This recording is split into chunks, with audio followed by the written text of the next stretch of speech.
Subscribe করুন easy paint with Biswanath চ্যানেলটি আর পাশের বেল আইকনটি প্রেস করুন আরও নতুন নতুন পেইন্টিং ভিডিওস দেখার জন্য। Friends, welcome back to my new video.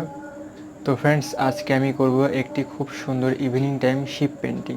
ওকে, মানে একটা সুন্দর জাহাজের পেন্টিং করব। তো ফ্রেন্ডস, আজকের পেন্টিংটা একটা রিকোয়েস্টের উপরে ছিল, কারণ একজন আমাকে অনেকদিন আগে রিকোয়েস্ট করেছিলেন যে একটা শিপ পেন্টিং করার জন্য। তো সেই পেন্টিংটা আমি আজকে করব। ওকে, তো খুব সুন্দর, একদম সিম্পল এবং স্টেপ বাই স্টেপ করব, এবং আমি রিকোয়েস্ট রাখবো যে আপনারা যদি প্লিজ ভিডিও পুরোপুরি দেখবেন, তাহলে আপনারা পেন্টিং কিছু হলেও শিখতে পারবেন। ওকে, তো চলুন শুরু করা যাক। তো ফ্রেন্ডস, এই হচ্ছে আমার সেই ওয়াটার কালার, যে ওয়াটার কালার দিয়ে আমি আজকে পেন্টিং করব। তো এই কালার সম্বন্ধে সমস্ত তথ্য জানতে চাইলে ডেসক্রিপশনে ফলো করুন, লিঙ্ক দেওয়া আছে ওখানে।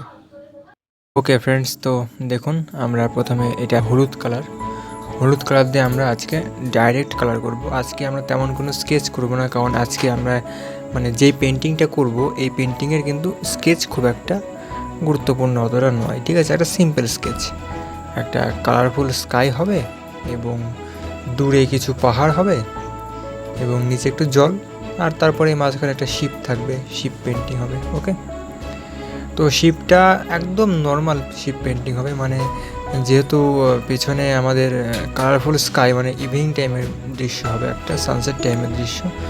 তো সেহেতু আমাদের সূর্যের সামনে যখন এই শিপটা থাকবে, সেহেতু শিপের কোনো কিছু দেখা যাবে না, শুধুমাত্র কালো রঙের একটা শিপ আঁকলেই চলবে। ওকে, মানে কালো রঙের একটা সুন্দর একটা জাহাজ বা বোট, ছোট্ট শিপ।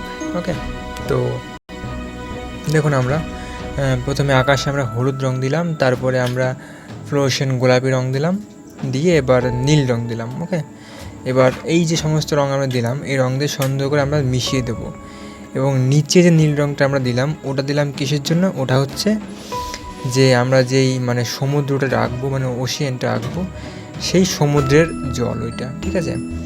এবং উপরেরটুকু আকাশ হবে, এবং ওইটুকু যে সমুদ্রের জলের আরকে মানে বেসিক কালার দিলাম, ঠিক আছে। পরে আমরা সমুদ্রের জলকে আরও সুন্দর করে অনেকগুলো কালার দিয়ে আমরা হাইলাইট করবো বা ফুটিয়ে তুলবো। ওকে, তো আপাতত আমরা সমুদ্রের জলটা আমরা স্কাই ব্লু এবং ডিপ ব্লু আমরা সমুদ্রের জলে দিয়ে নিলাম। ওকে, তো দেখুন আমাদের যে স্কাই পেন্টিংটা করলাম, সেখানে কিন্তু অনেকটা ব্লু, তারপরে হলুদ, তারপরে ফ্লোরোসেন্ট গোলাপি দিয়ে সুন্দর করে একটা আকাশের একটা সুন্দর একটা কালারের একটা কম্বিনেশন করলাম, তাতে এটা সানসেট টাইম বলে মনে হয়। ওকে, তো এর মাঝখানে আমরা সূর্য দেবো একটা সুন্দর করে। সেই সূর্যটা দেওয়ার জন্য আমাদের যে স্কাই কালারটা দিয়েছি ওটা একটু শুকোক, মানে না শুকোলে দেওয়া যাবে না, কারণ কালারটা আমরা এইমাত্রই দিলাম।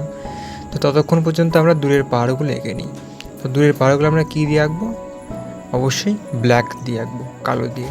তার কারণ হচ্ছে ইভিনিং টাইমে সব কিছুই কিন্তু কালো কালো দেখাবে, অবজেক্টগুলো, যেহেতু বিশেষ করে পাহাড়, তারপরে এই শিপটা। ওকে, আকাশটা আমাদের কালারফুল দেখাবে, এবং জলটা তো কালারফুল দেবে, কারণ জলটা হচ্ছে আকাশের রিফ্লেকশন। আকাশের যে কালার হয় জলে সেই কালারে রিফ্লেকশন করে। তো সেই জন্য আকাশে যেহেতু আমাদের কালারফুল আকাশ হবে, সেহেতু আমাদের জলটা কিন্তু কালারফুলই হবে। ওকে, মানে জলের যে নিজস্ব রং, যেটা মানে সমুদ্রের জলে বিশেষ করে, কারণ জলের তো কোনো রং হয় না, তবুও সমুদ্রের জলের একটা রং আছে, সেটা হচ্ছে নীল রং। তো সেই নীল রংটা আমরা দিয়ে নিয়েছি। এবার নীল রংটার উপরে আমরা কিছু কিছু সাদা দিয়ে, একটু সবুজ দিয়ে, একটু ফ্লোরোসেন্ট গোলাপি দিয়ে আমরা হাইলাইটটা করে দেবো। ওকে, তো দেখুন এখন আমরা সাদা দিয়ে সুন্দর করে হাইলাইট করছি, মানে দেখে মনে হচ্ছে যেন ওই যে যেখানে আমরা সাদা দিলাম আকাশে, ওই মাঝখানটাই ওইখানে একটা সূর্য থাকবে। তো সেই সূর্যের আলোতে কিন্তু জলটা চিকচিক করছে। ওকে, মানে মনে হবে যেন এখানে সূর্যের আলোর একটা মানে সূর্যের আলোটা জলের মধ্যে পড়েছে। ওকে, তো সেই জন্য আমরা সাদা দিয়ে, সূর্যের আলো যাতে সূর্য যাতে সাদা, সেটা আমরা সাদা দিয়ে আমরা ম্যাক্সিমামটা আমরা জলের ঢেউ করলাম। এবং আকাশে কিন্তু আরও দুটো রঙ আছে, হচ্ছে হলুদ এবং ফ্লোরোসেন্ট গোলাপি। তো সেই জন্য হলুদ এবং ফ্লোরোসেন্ট গোলাপিতেও আমরা কিছু কিছু রঙ আমরা জলের ঢেউ দিয়ে দিলাম। ওকে, তো এতে দেখতে খুব ভালো লাগবে। তো দেখুন এবার সূর্য যখন এই মাঝখানে হবে, তো সেহেতু দূরের যে পাহাড় দুটো আছে, মানে সে পাহাড়েও কিন্তু সূর্যের আলো কিছু অল্প অল্প হলেও পড়বে। তো সেই জন্য সে পাহাড়ের যে ফ্রন্ট সাইড, মানে যে সাইডে সূর্য থাকবে, সেই সাইডে কিন্তু আমরা হালকা করে বিস্কিট কালার দিয়ে আমরা পাহাড়টাকে কিন্তু হাইলাইট করে দিলাম। এতে আমাদের দেখে মনে হবে যেন যে ওইখানে সূর্য আছে, সূর্যের রশ্মি কিন্তু পাহাড়ের উপরে হালকাভাবে পড়েছে। ইভিনিং টাইমে, সন্ধ্যাবেলার সময় পাহাড়ের উপর কিন্তু একটু মানে সূর্যের রশ্মিটা পড়েছে। ওকে, এতে পাহাড়টা সুন্দর একটু আলোকিত দেখাচ্ছে। এবং এই যে মাঝখানে আমি এখন আঁকছি এটা হচ্ছে সূর্য। তো সূর্য আমি আঁকলাম শুধুমাত্র অনলি হোয়াইট কালার দিয়ে, সাদা রঙ দিয়ে। তখন সূর্য যখন আঁকলাম তখন আকাশটাও যখন আঁকলাম তখন একটু আকাশে মেঘ না দিলে তো আর মানে অতটা চলে না। তো চলুন আমরা দু একটা মেঘ দিয়ে দিই আকাশে। তো মেঘ দেওয়ার জন্য আমরা কী করলাম, আমরা জাস্ট ব্রাশের সঙ্গে সাদা রঙ দিলাম, সাদা রঙ দিয়ে জাস্ট সুন্দর করে মেঘগুলো আঁকলাম। এঁকে নিয়ে এবার মেঘের যে গোড়াগুলো ভালো করে মিশিয়ে দিলাম। মিশিয়ে দেওয়ার পরে এইবার আমরা কি করলাম, মেঘের যে মাথাগুলো অল্প অল্প করে সরু তুলি দিয়ে আমরা হাইলাইট করে দেবো। এবং হাইলাইট করে দেওয়ার পরে সেগুলোও কিন্তু আমরা মিশিয়ে দেবো। কারণ এটা যেহেতু ইভিনিং টাইমের পেন্টিং, সেহেতু ইভিনিং টাইমের আকাশের মেঘ কিন্তু অতটা মানে সাদা হয় না, ঠিক আছে, মানে অল্প অল্প সাদা হয়।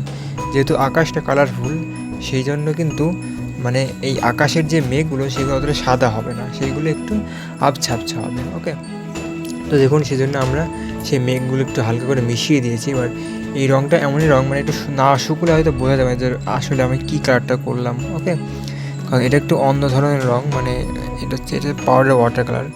তো এই কালার সম্বন্ধে যদি আপনারা কেউ না জেনে থাকেন তাহলে ডেসক্রিপশন বক্সে দেখুন, লিঙ্ক দেওয়া আছে এই কালার সম্বন্ধে, সমস্ত তথ্য আপনারা সেখানে গিয়ে জানতে পারবেন।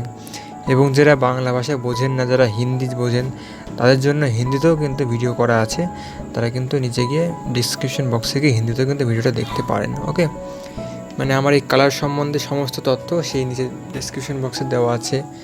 ওকে, সেখানে কিন্তু পুরোপুরিভাবে আপনারা গেলে ডিটেলসে আমার এই কালার সম্বন্ধে জানতে পারবেন। ওকে, তো যাই হোক কালারের কথা বাদ দিলাম, এখন আমরা পেন্টিংয়ের ব্যাপারে আসা যাক।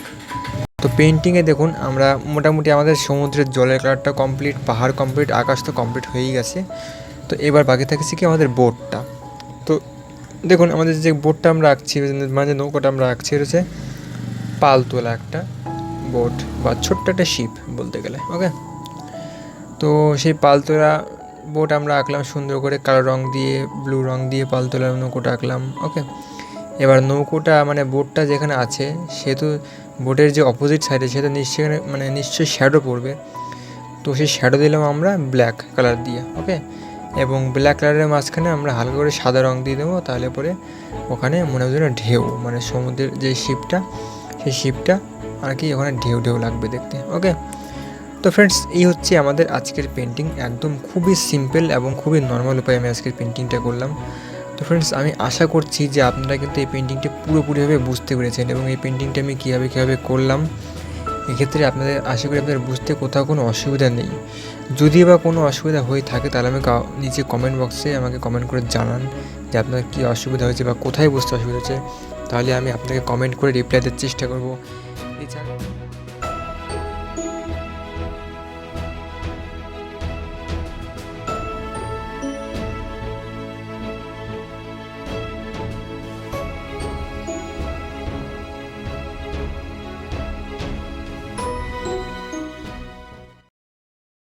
তো ফ্রেন্ডস দেখলেন এই হচ্ছে পেন্টিং।